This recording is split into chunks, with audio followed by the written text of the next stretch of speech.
everybody, and welcome back to another episode of Agrarian Skies. Yeah, guys, welcome back. We got so many cats over here. Oh my goodness, cats. So since last episode, I have done a few things around here. Actually, I've done quite a lot of things around here. I've been playing a lot since the last time I recorded. I have put sugarcane around the little sections of water that's hydrating all this farmland. I've done that in every single one of these, and I've actually added another farm way over here.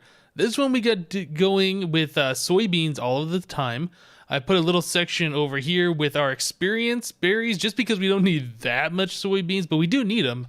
And I would like to collect experience. I've also hooked up a wireless ME system so we can get our items pretty much everywhere in the island. There's some dead spots. It doesn't reach everywhere, but pretty close.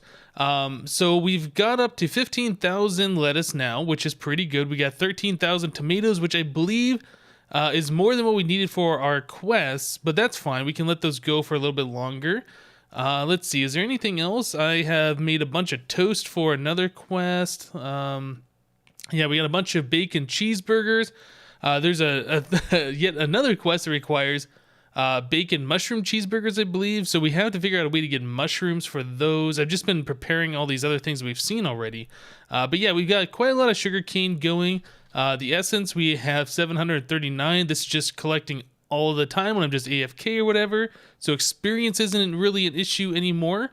Let's see, anything else? I have bred a bunch of mushrooms over here just so we can get leather and things like that. We haven't really started working on auto breeders or farms of that kind, so we really don't have a way of collecting leather automatically, so that serves that purpose over there. Let's see, I've been taking mob drops, I've been combining those. We keep getting a bunch of the gold items that I'm smelting down. We got a few iron stuff, which isn't too bad. Leather I've been combining into the full pieces and putting into the system here, so you can see we have 23 helmets, 23 chest plates, 15 pants, and 15 boots. So quite a significant difference in drop rate there. That's interesting. I've actually repaired my pants and my boots a little bit more. I put haste 2 on these bottom ones just by combining it with other pairs that I've dropped from mobs. So yeah, iron helmet, not bad. Let's check out our cobblestone generator. We're up to 15 million. Not doing too shabby on this either. I probably will make this a little bit bigger. I just haven't gotten to that yet. One thing that I have been working on. Oh, I also made our... What is this thing called? The smeltery? Yeah, I made the smeltery a little bit bigger since we got that reward of like 127 seared bricks. So I just extended this up a little bit taller.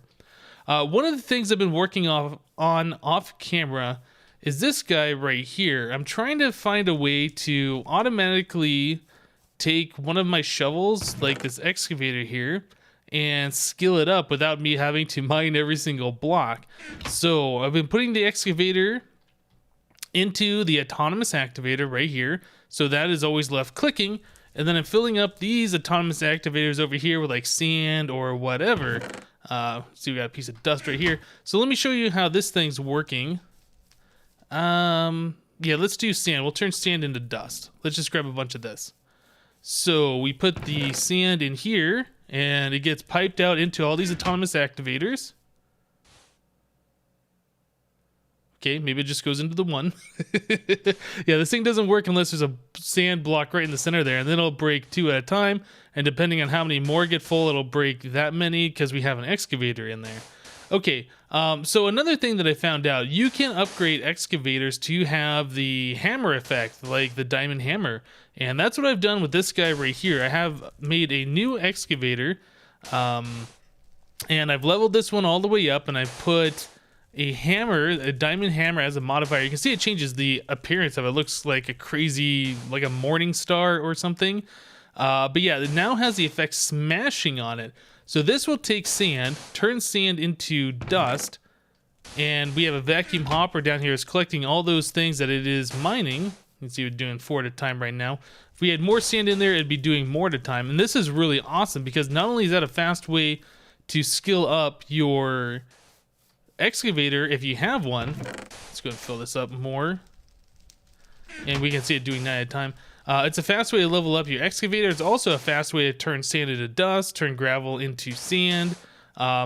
Also, now that this has smashing on it, we can hook up a way to take our ores that we're getting from over here, this broken stuff.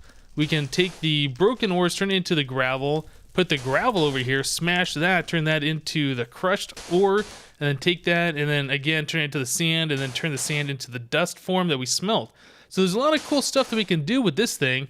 So I have it hooked up right now. Just pretty much the whole purpose of it was to level up the excavator and to get it to the master level. Unfortunately, there really isn't any more abilities we can put on this thing. I was hoping the auto repair would repair its durability, but no, it wouldn't. So I upgraded this with a whatever, one of these guys, not this one, the lowest tier flex capacitor, the leadstone one, and that gave it the 400,000 RF. So yeah, we can take this guy and charge it up and it's good to go again. There's probably a way where we can automatically pipe it out and then recharge it and stick it back in there when it runs out, but for now you can see this is going to have a lot of life. It's going to be able to do a lot of stuff with 400,000 RF, so not too worried about that. So this is a good way to collect dust, like I was saying. I would like to get this thing hooked up to automatically process our ores, so that's something I'd like to work on today. So let's put all that stuff away. I'm going to get all the sand out of this machine, and I'm going to get a few more things together, and we'll be right back. Alright guys, so I went ahead and I modified this a little bit. I got rid of most of the thermal expansion piping. We still have these ones on the back over here. I don't really know if we're going to be able to get rid of these with the setup that I want to do. But yeah, we still have the 3x3 autonomous activators here. They're all set to right click. So any blocks that get in there, they're just going to place. Underneath the vacuum hopper, I have installed an ME interface. I got rid of the chest and the pipe that looped all the way back around. So this guy's going to suck up any of the items that these autonomous this autonomous activator breaks. It's all the dust and other stuff are going to go into this ME interface. This will be sucked back into our ME system. So down below here, I have a iron chest that's feeding into this impulse item duct thermal expansion piping network, and then I've made a bunch of precision export buses.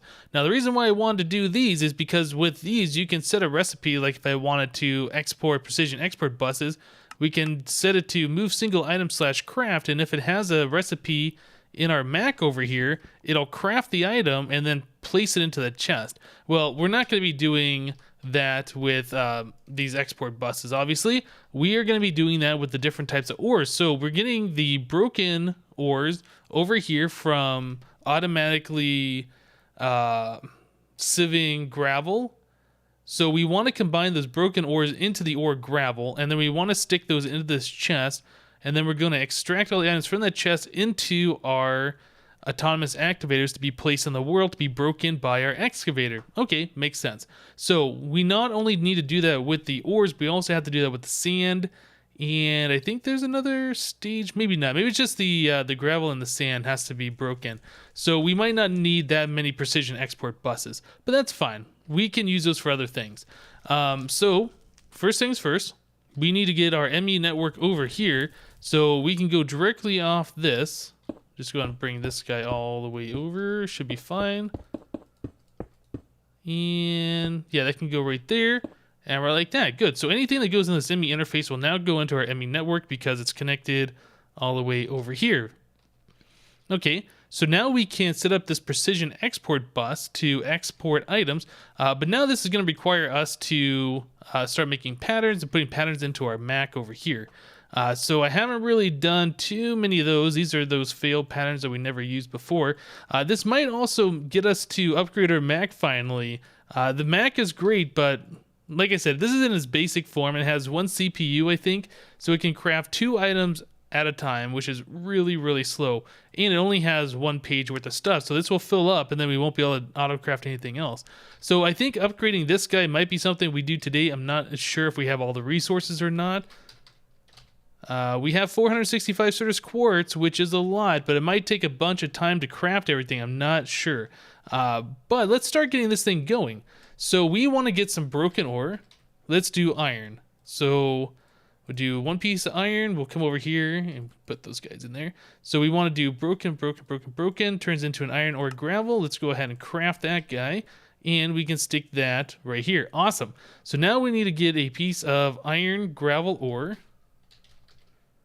And yep, we can craft that. Let's go ahead, do that. So now we can take this guy over here into this. And we can do that. And we can set this to move single item / craft.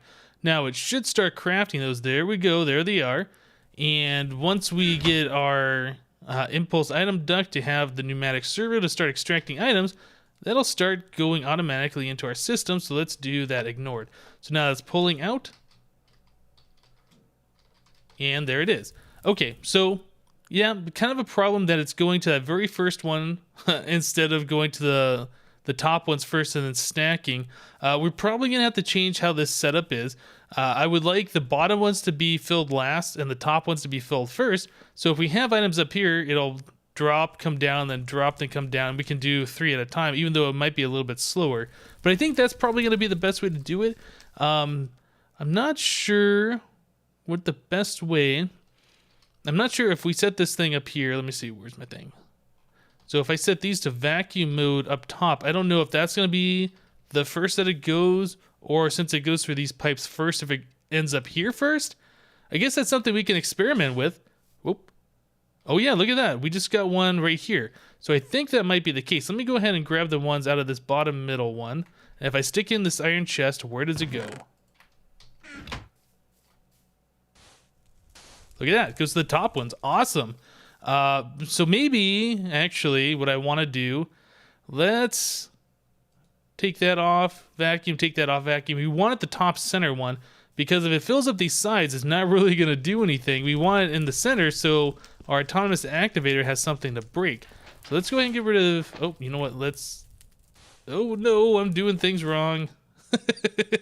I have it pointed up now. Oh my goodness. Okay. Not what I want to do. Let's get those pieces of gravel out of there. Let's turn this guy. Can I click on this thing, please? Come on. Oh, it has to be an empty hand, right? And we will do high. Okay, so it's no longer going to put that gravel in there. Let's go ahead and get these guys. Okay, so now I can see what I'm doing. Let's turn this back the right way. There we go. And we can stick that gravel in there, and we can put that away, that away. Okay, I think we're fine now. So now the top center one is the one that has vacuum. I think we want to set some of these. Yeah, we'll put these dents. We don't want those to go first. We want it first up here, and then those are a secondary, and then all these other ones. I think that makes the most sense. So it should hit the top center one first, and then when that's full, it should fill up these. And hopefully this is going to work the way I think it's going to work. Okay, so let's turn this thing on. I haven't actually experimented with all of this stuff yet, but that's kind of interesting. So let's ignore.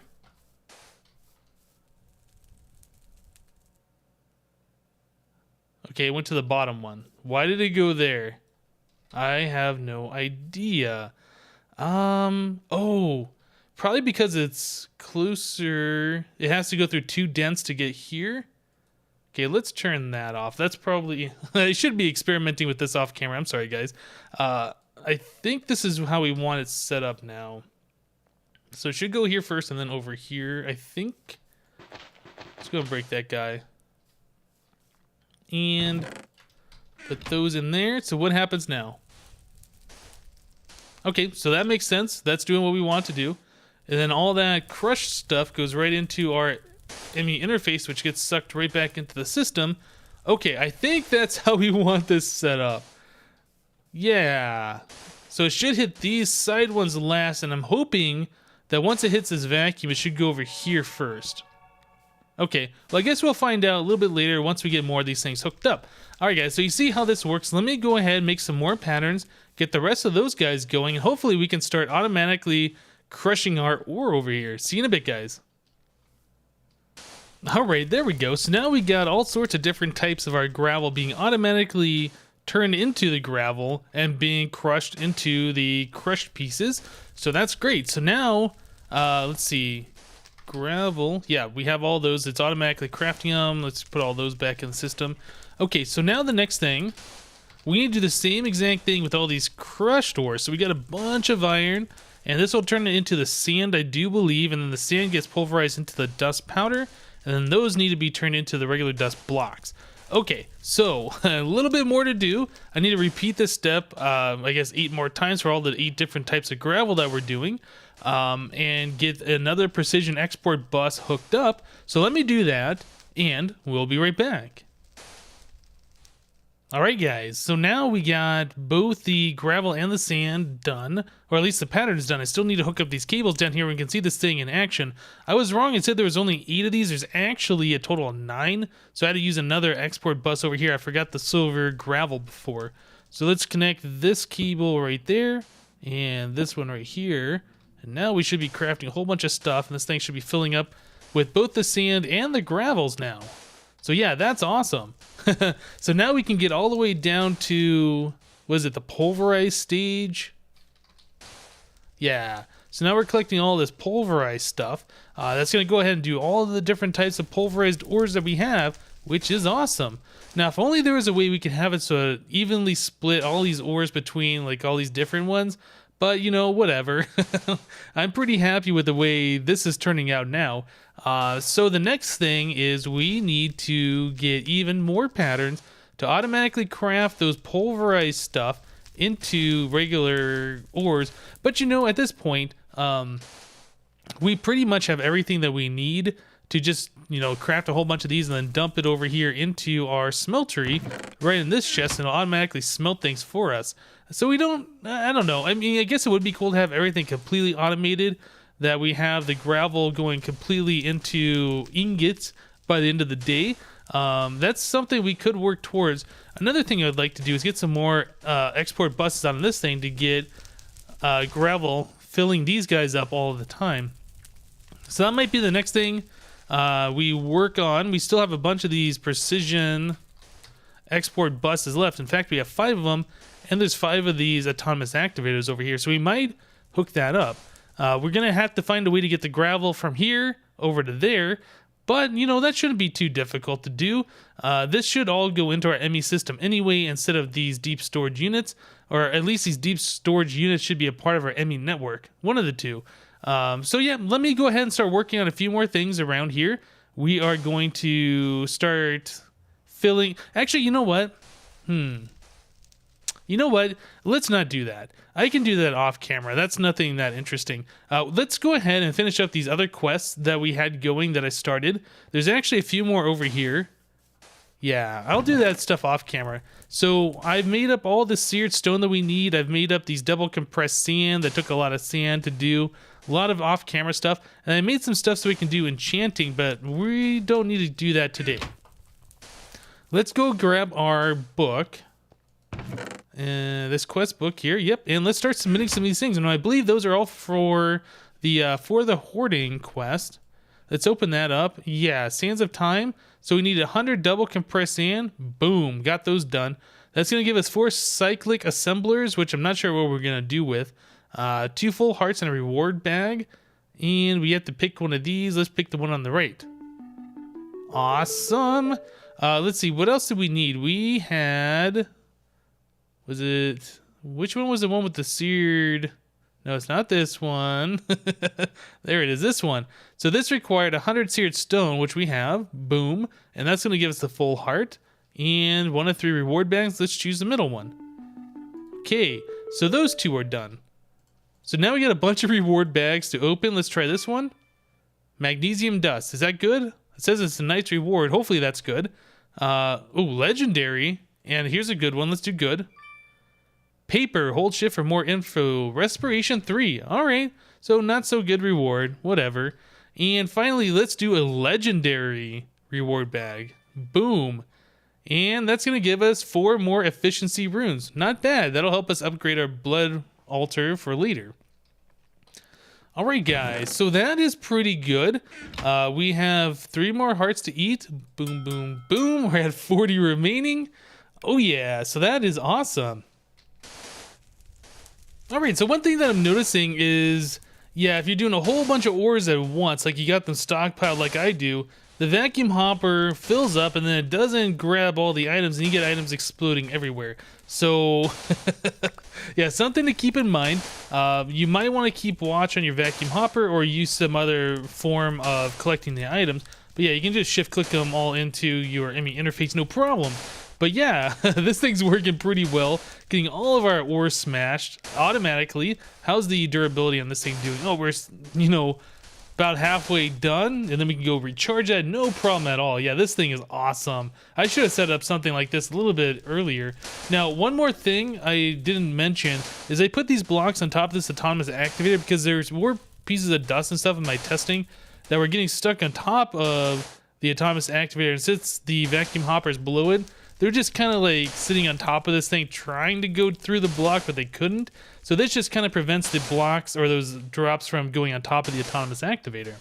All right, so I think what I'm going to do is I am going to start hooking up these guys to get gravel in them automatically, and then we'll probably get some storage buses over to our ME network and get these items hooked up. Yeah, I think that's probably the next stage of what we need to do for future automation. So let me get to that, and we'll be right back. Alright guys, so I'm just about done moving stuff around. This whole pulverizing unit is probably going to move to a different location eventually. But what I did is I went ahead and I removed the deep storage units from here, and I replaced that with a tesseract. So all the stuff from these pulverizers will go directly into this tesseract, which is set to our AE input channel.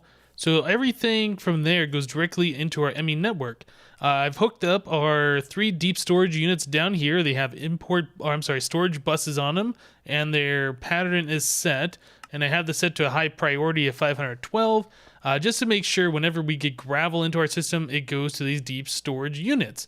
Okay, so the next step is I want to put our cobblestone over here too. That way all of our cobblestone that's being generated goes into our ME network, well, into one of these deep storage units, and then we can use it for other things like piping into a pulverizer or whatever. So that's the next step we want to do. I want to go ahead and remove our deep storage unit over here from collecting all of our cobblestone.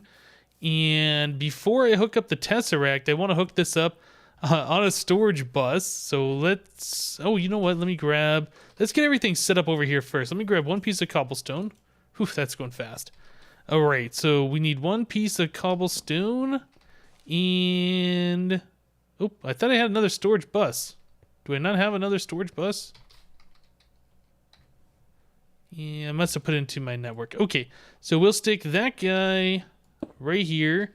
We'll use our hammer. Flip that up. Yep. Right click, set this to priority of 512. If I can type the right numbers. I've just been spamming this button, but I guess we just typed it that time. So cobblestone goes there. Priority is set. I think we're good. So we'll just need to go and grab our deep storage unit from over here and swap this out for a tesseract after we move this guy. Oh, gimme. Gimme. All right, so this guy's got our millions of cobble on it. So we'll stick this over here. Boom. Yep, and we look in here, 5 million cobble. Good, our ME system recognizes that. That's what I want to see. So we'll stick our tesseract right there, and we will set this to EE input. Boom. So now we should be getting a whole bunch of cobblestone coming into our ME network and onto this guy right here. Maybe. Did I break something? Is this number going up? It is not going up. Oh, you know what? I don't think I set the things on this, did I? AE input. Item mode. Send only. There we go. Got it. Thought I had broken something. I was like, oh no, what did I do? So now, here we go. Now we're getting all the cobblestone into our ME network. So I assume that's going to be bumping up. Yeah, we're going to be using a lot more power. Let's switch this over to, I don't know, AE units. Yeah, we're using a bunch of power now. Every time an item comes into the ME network, it does use a little bit of power. I guess another thing we could do is I could put a tesseract directly on top of this. So instead of sending the items through here, Which one? Yeah, it's coming through here. Instead of sending the items through here, it could have its own tesseract going directly into the deep storage, and our ME network would still see it increasing, but not use that power. That's something we could do. I might do that off camera, but for now, we're getting all of the cobblestone directly into that deep storage unit over there, which is awesome. Doesn't look like we have anything backed up. Nope. Very cool, very cool. All right, guys. I think that's going to do it for today. Off camera, I might move this. I'm not quite sure. But yeah, I'm very happy that we got this guy set up. This is awesome. So all the pulverized stuff that we got, all of this stuff, whew, that's a lot of ores that I need to smelt down. But now that we have it to this point, I don't have to worry about stacking him up and breaking him with the hammer and all that stuff. I did have to recharge this guy after I got done all of those ores being smashed. It was down to less than 10,000. So yeah, I charged this guy back up. We're ready to go. And now that we don't have a big stockpile of ores, I assume this is going to last for quite some time. That's very cool. Well, yeah, one more thing that I wanted to do before we sign off. I was going to hook that guy up over there with the cobblestone, wasn't I? So I think everything is done. Yeah, we just need to set these patterns now. So let's get a piece of gravel. So gravel goes here. And there. Yep, gotta do this in the 5 spots. Thought I'd have everything hooked up, but then I realized this thing was not producing any ores. Do that one, and finally this guy right here. Boom. So now all of those guys should be filling up full of gravel that is in our ME system from the storage buses. I do need to button this up a little bit here, make it look a little bit nicer, fill that back in with the stone and such. But now these guys over here should be automatically filled with gravel from our system. Oh yeah, that's awesome. And be turning all that gravel into ores. The ores come over here, are automatically smashed, and we end up with the powder or the dust, pulverized stuff, that turns into the ores. Awesome. Very cool. All right, guys, that's going to do it for today. Thank you guys for watching. Remember to leave a like on this episode if you liked it, and we'll see you next time. Kitties.